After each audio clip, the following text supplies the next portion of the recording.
आपकी अदालत मध्ये इम्रान हाशमी यांच्यावर आरोप आहे की हे स्वतःची इमेज बदलण्याचा प्रयत्न करत आहेत. इम्रान, हे तर तुम्ही सुद्धा मान्य करता की आवारा पंचाद्वारे तुम्ही तुमची इमेज बदलण्याचा प्रयत्न करत आहात. हा एक असा सिनेमा आला ज्यामध्ये तुम्ही एकही किस नाही केलं. हो.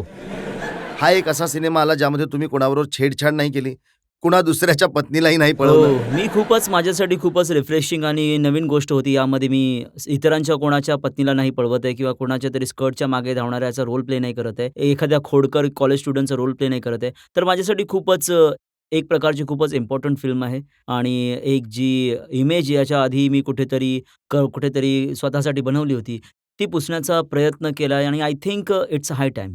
कारण कुठेतरी मला सुद्धा वाटतं की ॲज अन आर्टिस्ट की सिनेमे बघितल्यानंतर मला वाटलं, की कुठेतरी इम्रान हाशमी परत तेच करतोय. तर पण मला भट वाटतं, साहेबांनी की तुम्हाला बी ग्रेडच्या सिनेमाचा एक स्टार बनवलं होतं. हो, आता तुम्हाला नाही वाटत की तुम्ही त्या इमेजला सुद्धा पुसण्याचा प्रयत्न करतात? ते डेफिनेटली. म्हणाले होते की हा गल्लीतला हिरो असेल, ड्रॉइंग रूमचा नसेल. आय थिंक ही गोष्ट मी सुद्धा मान्य करतो, की कुठेतरी मासेसचा हिरो बनणं हे माझं ध्येय होतं. मी अचीव्ह केलं होतं ते आणि रोल्सची पण खूप साथ होती त्यामध्ये आणि ही गोष्ट मला सुद्धा तेव्हा लक्षात आली, की जेव्हा मी खूप साऱ्या प्रमोशन्सला गेलो होतो आणि एक होतं, की एक प्रमोशन जिथे आधी असायचं. मी मुंबईच्या मल्टिप्लेक्समध्ये जात असायचो आणि तिथे प्रमोशन व्हायचं. तिथे डेफिनेटली हाऊसफुल व्हायचं, परंतु ऑडियन्समध्ये कोणी रिएक्ट नाही करायचं. परंतु जेव्हा मी कुठेतरी दिल्ली किंवा अमरावती किंवा कुठेतरी लहान शहरांमध्ये जायचो, तेव्हा तिथे त्यांचं एक जे प्रेम मिळायचं, आय थिंक त्यामुळे मी जरा जास्त आनंदी होतो आणि त्यामुळे मला कुठेतरी आपली इमेज मास हिरोची इमेज मला मोल्ड करायची होती त्यानंतर. त्या हिरोईन्सचं काय होईल ज्या वाट बघताय की हे केस करावं आणि त्यांना सुद्धा यश मिळावं? नाही, त्याच्यानंतर मी कुठेतरी दोन्हीमध्ये मी एक काहीतरी प्रोजेक्टसुद्धा करायचा आहे, की गँगस्टर सिनेमानंतर कित्येक लोकांना माहीत झालं, की ठीक आहे हा सिनेमा सिंगल स्क्रीनवर चालला आहे, मल्टिप्लेक्समध्ये चालला आहे आणि हा इम्रान हाशमी कुठेतरी मल्टिप्लेक्स ऑडियन्समध्ये सुद्धा पेनिट्रेट झाला आहे. त्याच्या आधी मी एक केवळ मास हिरो होतो. पण तुम्ही तुमची इमेज बदलण्याच्या नादात महेश भट साहेबांचा खूप पैसा खर्च केला. ते सिनेमा आधी 4-5 करोडमध्ये बनवायचे. हा सिनेमा त्यांनी 18 करोडमध्ये बनवला. हो. एक सिनेमाची डिमांड होती, एक सिनेमाचा कॅनव्हास होता. केवळ एक मल्टिप्लेक्स हिरो बनणं नाही, यामध्ये आम्ही एक ओव्हरसीज ऑडियन्सला सुद्धा कॅप्चर केलं आहे ह्या फिल्ममध्ये. हिंदुस्थान व्यतिरिक्त आम्ही हा सिनेमा UK, US, स्पेन खूप साऱ्या शहरांमध्ये रिलीज केली आहे आणि एक खूपच डिसिजन होता आणि सिनेमा एक कॅनव्हासचा सिनेमा असेल आणि मोठा सिनेमा असेल आणि आय थिंक भटसाहेब आणि मुकेशजी हा पैसा कधीच खर्च केला नसता जर त्यांना वाटलं नसतं की यामध्ये स्कोप नाही आहे. परंतु या सिनेमामध्ये डेफिनेटली एक स्क्रिप्ट स्टेजला आम्हाला वाटलं की एक खूप जास्त स्कोप आहे. एक खूपच एक्साइटिंग आणि एक रिच सिनेमा आहे. हे बघा, 16 सिनेमांमध्ये तुम्हाला जे वाटलं ते केलं. जितकं उलटं-सुलटं करू शकत होतात ते केलं. आणि आता एक सिनेमा करून तुम्ही विचार करताय की इमेज बदलेल? कारण एक म्हण आहे ना, की करून सरून भागली आणि देवपूजेला लागली. वेल बऱ्याच अंशी मी सक्सेसफुल राहिलो आहे आणि या सिनेमाबरोबर जेव्हा सिनेमा रिलीज झाला होता आणि एक ऑडियन्सचा रिस्पॉन्स मिळाला, खूप पॉझिटिव्ह मिळाला आहे. जो आम्ही एक्स्पेक्ट करत होतो त्यापेक्षाही जास्त पॉझिटिव्ह राहिला आहे. तर आय थिंक तो एक सिनेमाच आहे जो एक इमेज चेंज करण्यासाठी पुरेसा असतो आणि मी हे नाही म्हणत की आता मला एक वेगळ्या इमेजमध्ये जायचं आहे. कारण आता खूप लोकं म्हणत आहेत की आता इम्रान हाशमी ॲक्शनच करू शकतो. एक ॲक्शन इमेज बनवली आहे. एक ॲक्शन रोज केले पाहिजेत. परंतु एक इमेजमध्ये बसायचं नाही. काहीतरी आणखीन त्याच्यानंतर वेगळं करायचं आहे आणि जे आम्हाला खरं तर हवं होतं. We have been successful with this film.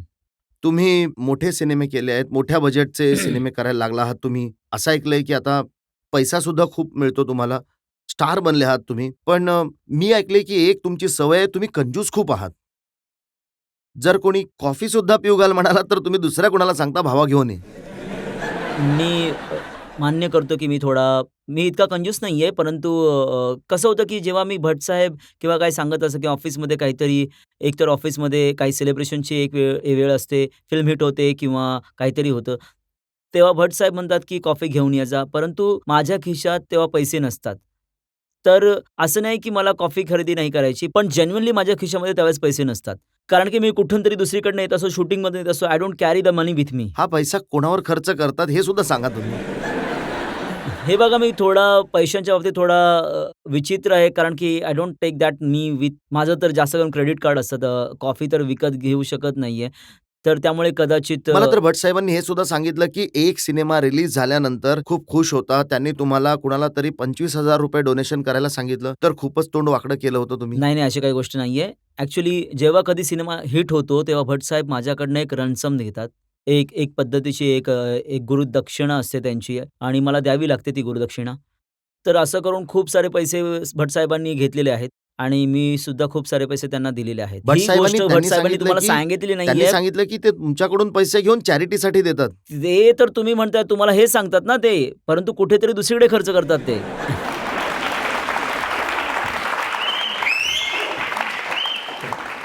चला तर आता जनतेला विचारूया, तुम्हाला ज्यांना प्रश्न विचारायचे असतील. ज्या प्रकारचे रोल तुम्ही करता किंवा ज्या प्रकारचे रोल तुम्हाला मिळतात, तुम्हाला नाही वाटत का की तरुण पिढीवर यांचा वाईट परिणाम होईल? डेफिनेटली मला वाटतं आणि कुठेतरी 6 महिन्यापूर्वी मला शूटिंगच्या दरम्यान वाटलं जेव्हा मी जोधपूरमध्ये शूटिंग करत होतो आणि एक एल्डरली कपल येऊन मला म्हणू लागले, की "आमच्या मुलांना तुमचे सिनेमे बघायचे आहेत. तुम्ही खूप आवडता, तुमची गाणी खूप आवडतात. पण काही ज्या प्रकारचे सिनेमे करता तुम्ही, ते बघू शकत नाही." तर मला वाटलं, की कुठेतरी एक ऑडियन्स आहे ज्यांना हे सिनेमे बघायचे आहेत, जे बघू नाही शकत. परंतु हे म्हणू शकतो, की ह्या सिनेमानंतर या सिनेमाच्या रिलीजनंतर जी एक जुनी इमेज होती माझी, ती बदलली आहे आणि तो एक सीरियल केसचा जो तुमची एक मुलं नाही बघू शकत आहेत आता, बघू शकतात. कारण अ, अ, जे काही आय थिंक हा इम्रान पहिला सगळ्यात सिनेमा आहे जास्त माझा. मुलंच असतात जे सिनेमा बघतात. At least at least at least थिएटरमध्ये नाही, कदाचित व्ही-सी-डीवर, पण थिएटरमध्ये नाही. परंतु theatrical release as my duty to the audience I think मला वाटतं की हा माझा पहिला ॲक्चुअली यू सर्टिफिकेटचा सिनेमा आहे. तर ही एक चांगली अचीव्हमेंट. याच्या आधी सगळे ए सर्टिफिकेटचे सिनेमे केले होते काय मी. तुम्ही आज जनतेला हे वचन देणार का, की तुम्ही आता त्या प्रकारचे रोल नाही करणार जे बघून मुलं बिघडतील? हो, डेफिनेटली मी म्हणतो की मी याच्यानंतर जे सिनेमे करतोय, याच्यानंतरच्या सगळ्या युनिव्हर्सली एक्सेप्टेड फिल्म्स आहेत आणि that's the way it's gonna बी.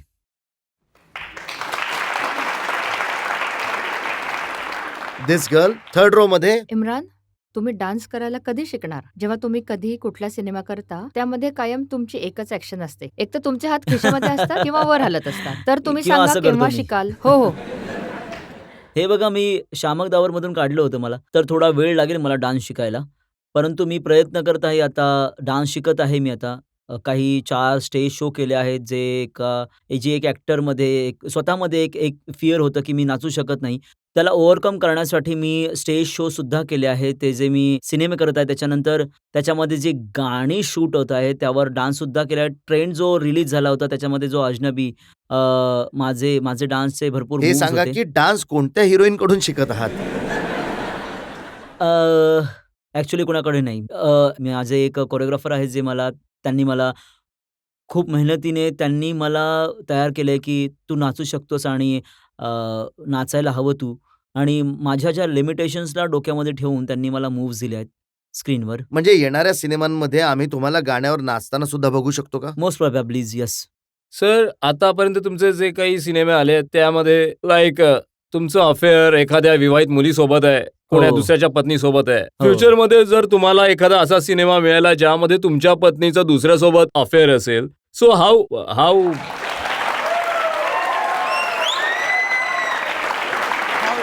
तुम्ही किती या गोष्टीचा मी कधी किती विचारच केला खोलवर नाही, पण त्या भूमिकेत शिराल? I will.